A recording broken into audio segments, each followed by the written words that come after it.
The house stood alone, at the edge of town on Harbinger Lane. No one went near it. It was old, Victorian, with a spooky tower. People said it was haunted. They told stories of people who disappeared, never seen again. The house stood silent, waiting, watching. The house had a presence, a chilling aura that seemed to seep into the bones of anyone who dared to come close. Its creaky wooden door, broken windows and overgrown garden only added to its eerie charm. The townsfolk whispered about the house in hushed tones, sharing tales of ghostly apparitions and strange noises that echoed through the night. Some claimed to have seen flickering candlelight in the windows, even though the house had been abandoned for decades. Others swore they saw shadows moving past the windows, as if someone or something was inside. An old family portrait hung on a dusty wall, its eyes seemingly following anyone who dared to look at it. Children, curious and brave, would sometimes venture near the house, daring each other to get closer. But their parents would quickly call them back, warning them of the dangers that lurked within. The children would run away, their laughter turning to nervous giggles as they glanced back at the house, half expecting to see a ghostly figure watching them. Old newspaper clippings told of mysterious disappearances, with headlines that sent shivers down the spines of the townsfolk. People would gather in the town square, sharing their theories and fears about the house on Harbinger Lane. Some believed it was cursed, while others thought it was simply a place where bad things happened. On nights when the moon was full, the house seemed even more menacing. The wind would rustle through the trees, and the hoot of an owl would echo in the distance, adding to the sense of foreboding. The house on Harbinger Lane was a place of mystery and fear, a place that held the town in its grip, even as it stood silent and still. A locked gate with a rusty chain and padlock barred the way to the house, as if trying to keep whatever was inside from escaping. But the townsfolk knew that no lock could contain the secrets of the house on Harbinger Lane. It was a place that would forever be shrouded in mystery, its story waiting to be told. It was Friday night. The college kids were restless, ready for fun. Let's go to Harbinger Lane. They all laughed, nervous laughter. No one dared to go there, except tonight. Tonight was different. Tonight was a dare. Their car crawled down Harbinger Lane. The headlights flickered, the engine coughed. Midnight, the witching hour. They stopped the car. A shiver ran down their spines. The house loomed before them, dark, silent, menacing. The front door creaked open as if inviting them in. They stepped inside. The air turned cold. They could hear whispers, footsteps echoing above them. They walked deeper into the house, each step filled with dread. Their hearts pounded. The living room was dark. Shadows danced on the walls, creating eerie shapes that seemed to move with a life of their own. The air was thick with an unsettling silence, broken only by the occasional creak of the old wooden floorboards. Except for a faint light. It was barely noticeable at first, just a small glimmer that seemed to beckon them forward.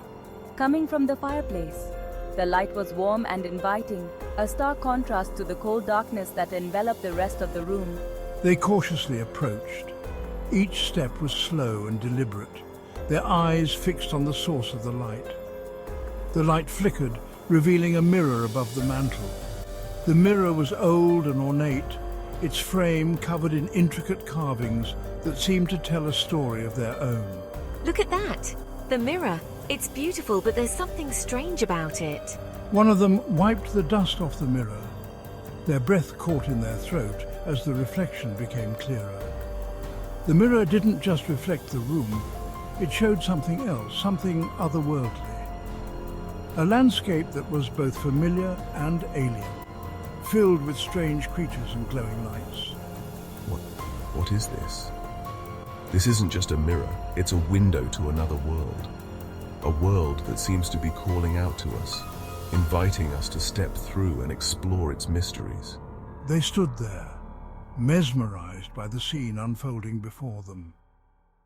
The room around them seemed to fade away, replaced by the vibrant colors and strange sounds of the world within the mirror. It was as if the mirror had a life of its own, drawing them in with its enchanting glow. Do you think we should go in? It feels like it's calling to us, like we're meant to be there. I don't know. It feels dangerous, but also exciting, like an adventure waiting to happen. They hesitated, torn between the safety of their familiar surroundings and the allure of the unknown. The mirror's light grew brighter, casting long shadows that seemed to reach out and pull them closer. It was a moment of decision, a choice that would change their lives forever. Let's do it. Let's see what's on the other side. We can't let fear hold us back. With a deep breath, they stepped forward, their hands reaching out to touch the surface of the mirror. As their fingers made contact, the world around them shifted, and they were enveloped in a blinding light. The adventure had begun. A face stared back at them, pale, gaunt, with eyes full of malice. It was a face they had never seen before, yet it felt eerily familiar, as if it had been lurking in the shadows of their mind for years, waiting for this very moment to reveal itself. Oh my God, what is that? Is it me? They screamed, their voice echoing through the empty halls of the old mansion.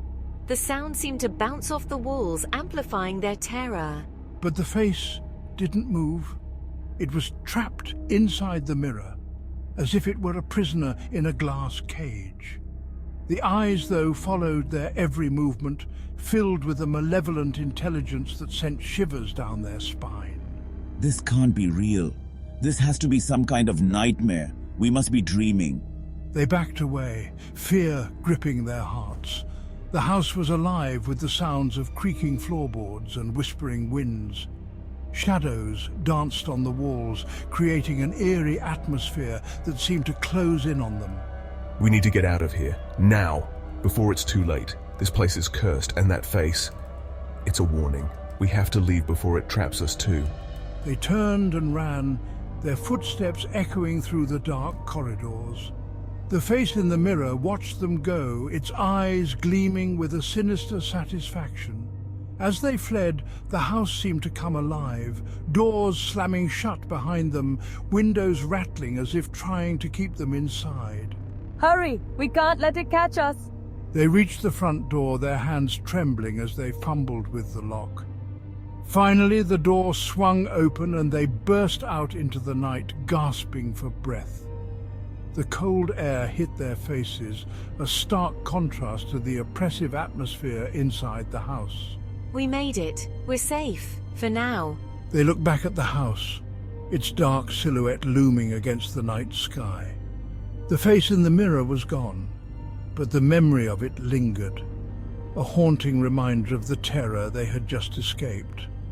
They knew they could never return, for the house held secrets that were better left undisturbed. Let's go. We need to get as far away from here as possible. They walked away, their hearts still pounding, the image of the face in the mirror etched into their minds. The night was silent, but they could still hear the echoes of their screams, a chilling reminder of the horrors they had faced.